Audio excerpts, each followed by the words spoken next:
Hey everyone, Eggman here with another video, and today we have a top 32 breakdown for Organized Plays events regional that happened at the TCG Expo in the United Kingdom this past weekend. It was over 600 players, and we have this top 32 cut here. And also, this was a 2-day event, which means that it was a top 32 with a top cut afterwards, which is honestly pretty rare for a lot of these tournaments that we have nowadays, at least here in the United States.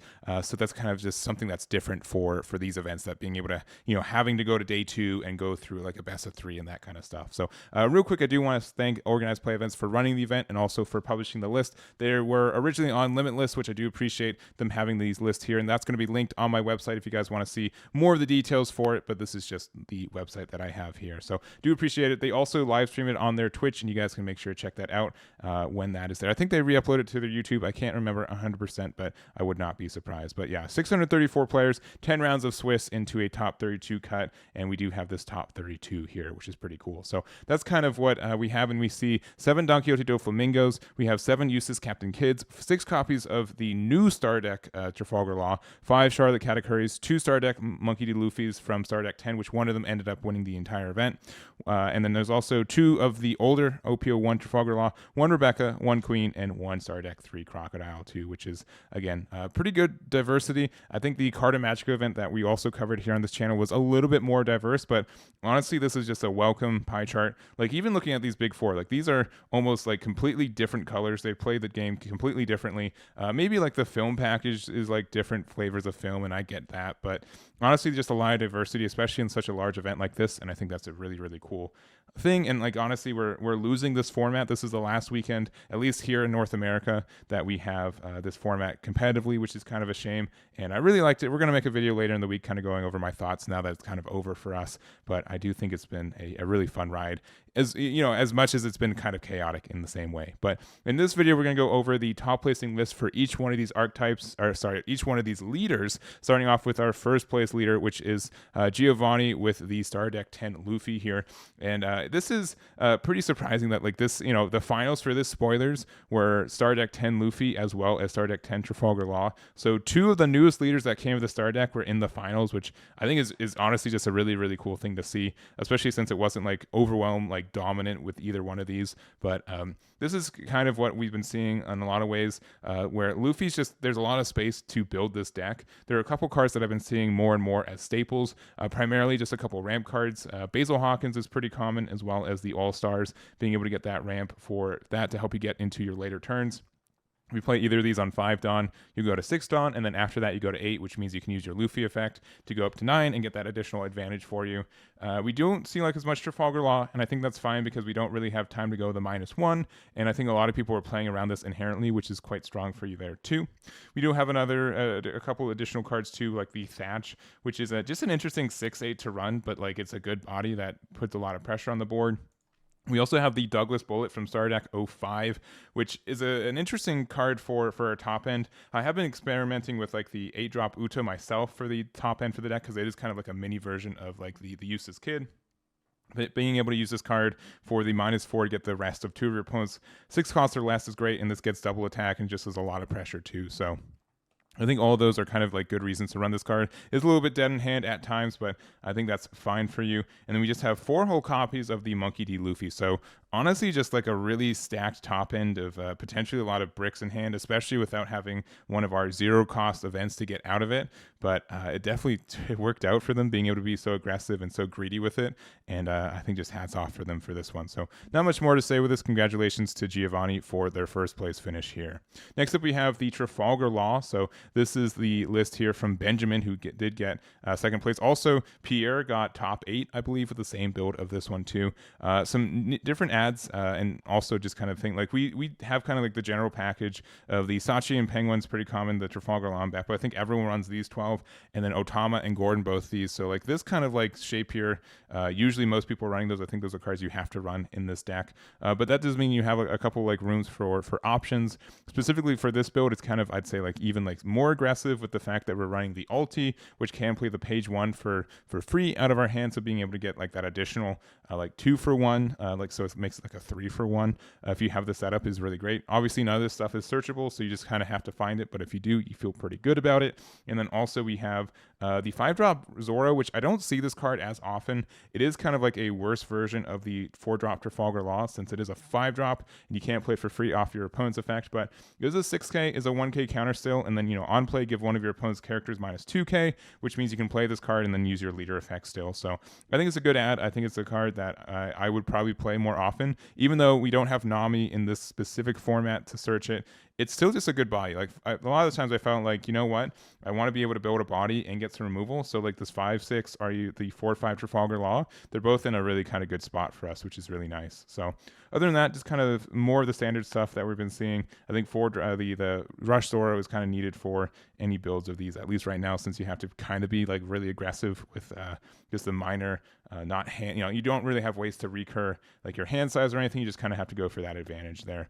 But this is the list here. Congratulations to Benjamin for their second place finish. Next up, we have Rebecca. And also, I didn't really mention this, so that some of these names, they're from Limitless, which means that they're not their real names. They're just kind of some screen names too. So I don't have all of the real names for these, just some of these are screen names. So that includes our third place, our top 4. This is leofromkorea, which was our undefeated in Swiss on day 1. They went 10-0 with this copy of Rebecca, which honestly is a really big accomplishment.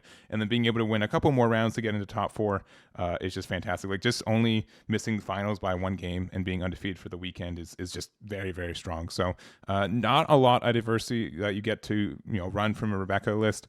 I will say that the choices were having the Hadron, which I have been seeing at like a 1 or 2 copies of this card, just kind of showing up every once in a while. And then we also have like a good amount of removal in the Red Rock and the Truno, as well as the Barrier 1 copy of this, which I don't see very often either. But we have to run so much of a Dressrosa stuff just because of how the deck works and how our leader works. We don't get as much diversity, but there's still a lot of ways to play this deck. It's just really punishing, and be able just going 10-0 with Rebecca is such a feat, continuously, because you have to. It's a deck that grinds you down a lot. You can't make any mistakes with it, and I think it's just really impressive in general. So congratulations to Leo for their finish there. Next up, we have our other top 4. So this is Gianluca with their Donquixote Doflamingo. We've been seeing a couple like more unique builds of this deck in general, and this one's a little bit wonky in the fact that we like only play one of these 7-drop Monkey D. Luffy. That it is a card that lets you, usually you want to play like 3 or 4 copies since it lets you swarm the board. But we're also playing like the 8-drop Eustass Captain Kidd, which you guys can check the other copies of Donquixote Doflamingo. But some of them kind of like leaned even harder into like the Supernova package, which we normally see in like the Kidd version of the deck, at least the film version of Kidd for the deck. But I think this is a great card in a lot of green mirror matches, and there's some decks that just really don't have a great way to answer this, so it buys you a couple extra turns and a couple extra turns of pressure too, which is really nice. And then also the 9-drop Kaido, which I think we need some kind of removal for this deck. It's also great in the mirror match if they have like a Guild Tessero or something else that they kind of just have set up to gain that value. This gains a lot, and you really don't get hit by the Dawn -5 as hard as other decks, especially since we can't have like the Thunder Bagua to get that Dawn back after the fact too pretty easily. So I like this build. I think it's pretty useful for what it is. We're playing a lot of these 3 costs, which like Trafalgar Law gets you the bounce back, and I'd be really tempted to sneak in a copy or 2 or Bonnie, but I don't think it obviously didn't need it for this event. And just a big congratulations to Gianluca for their finish there.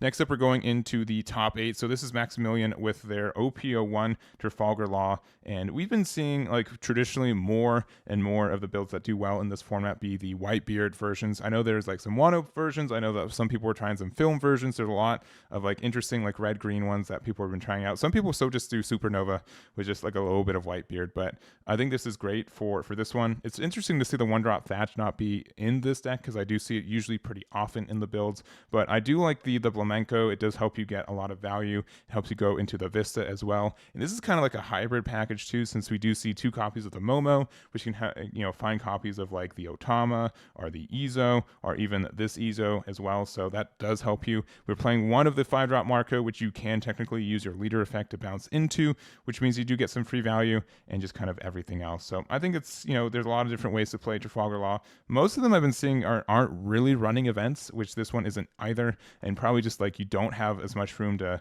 not find your curve and stuff. But I feel like you can maybe, I don't know, it feels weird not seeing like at least one like rad beam or something in the build like this, but it obviously did very well, and congratulations to Maximilian for their finish there. Next up we have Queen, which this did end up winning a North American event here, the Carta Magica Treasure Cup that happened the same weekend, and Queen's been doing like, again, like kind of okay. Sometimes it wins the event, sometimes it doesn't even top 16 the event, so it's been maybe having some consistency issues, and honestly I didn't think it was going to be doing as well going into this post-restriction list, because I felt like Katakuri was going to be a death sentence to it, as well as Nami, which honestly, it's really interesting. Nami hasn't been showing up either, but this is kind of a very, I'd say, standard build for the deck. I almost would say that I've maybe even seen this exact deck list before, but kind of like the idea of going into your top end when you can. I do like Soga King for like the removal, and this does buy you a turn if you play it exactly in turn 7. It puts whatever they played back, last turn back into their hand. Good amount of removal. I like the Gum Gum Rain, and then a good amount of blockers and cards with triggers to help you, get into the late game and survive in the late game and just kind of do well. So I don't really have much more to say. Just big congratulations to Jordan for their top 16 there. Next up we have Charlotte Katakuri, which I don't think we had I think one Charlotte Katakuri in the top 16. Yeah, just one of them in the top 16, which all with the rest of them being in the top 32 for this event. So I think it's a deck that does do very well. It is obviously, I think, carried a little bit by the amount of people who are on the deck and just kind of like the RNG that's naturally included with yellow in a lot of ways. But with this deck specifically, I don't see as much like differences from a lot of builds I've been seeing. The kind of card pool for yellow, at least for the Charlotte Katakuri, is pretty much understood. The Big Mom Pirates is a really self-containing archetype, and a lot of the good cards are kind of already there. And honestly, I really don't have much more to say about this deck, except for we know that Katakuri is good. There's a lot of people on it, and it's a mix of people who are good with the deck and people who are able to get that consistent like luck with their life sometimes, but they're able to pull it out. So just big congratulations to the FortniteMeister, or whatever your real name may be, and congrats on your top 16 for this event. Next up, we have the Star Deck Eustass Captain Kidd, the green one, since we do technically have two now.